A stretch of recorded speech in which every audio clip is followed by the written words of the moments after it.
అందరికీ నమస్కారం. గౌరవ మాజీ ముఖ్యమంత్రి జగన్మోహన్ రెడ్డి గారు అధికారంలో ఉన్నప్పుడు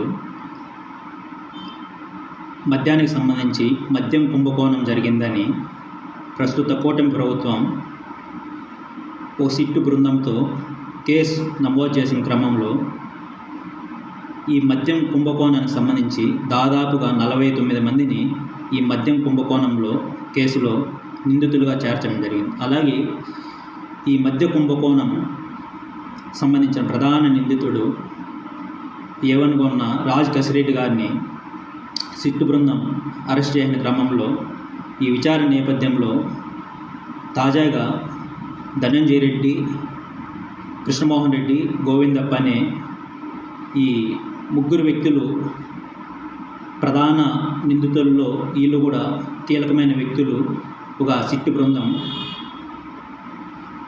తేల్చడం జరిగింది. అలాగే ఈ ముగ్గురు వ్యక్తులు తాజాగా సుప్రీంకోర్టులో ముందస్తు బెయిల్ పిటిషన్ దాఖలు చేయడం జరిగింది. అక్కడ విచారణ చేసిన ధర్మస్థానం కూడా ముందస్తు బెయిల్ మీకు ఇవ్వలేము, అలాగే ఈ కేసు పూర్తిగా హైకోర్టులో పెండింగ్లో ఉంది, అక్కడ మీరు తేల్చుకోకుండా సుప్రీంకోర్టు దాకా ఎలా వస్తారు అని ఈ పిటిషన్ను కొట్టివేయడం జరిగింది.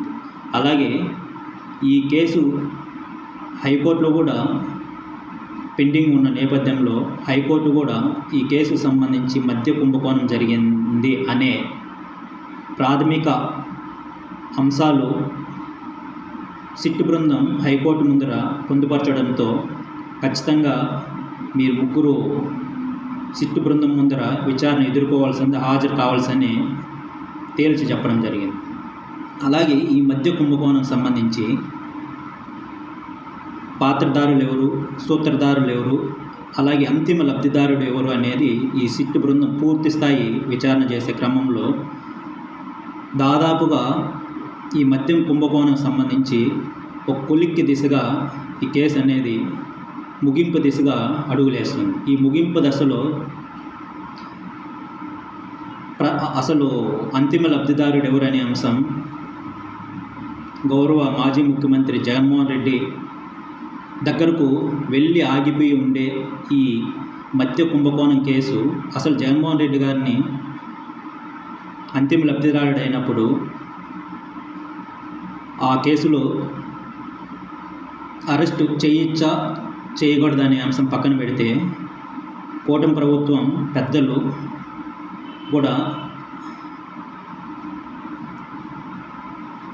ఈ అంశం అనేది కేంద్రం దగ్గర ప్రతిపాదన కూడా పెద్దల దగ్గర పెట్టడం జరిగింది. అలాగే వాళ్ళు కూడా ఈ కేసు సంబంధించి అంతిమ లబ్ధిదారుడు ఎవరైతే ఉన్నారో దానికి సంబంధించిన తగిన ఆధారాలు ఉంటే వాళ్ళు కూడా ఓకే ప్రొసీడ్ అని అరెస్ట్ చేసుకోండి అని చెప్పడం జరిగింది. అలాగే జగన్మోహన్ రెడ్డి గారికి సంబంధించి ఒక టీం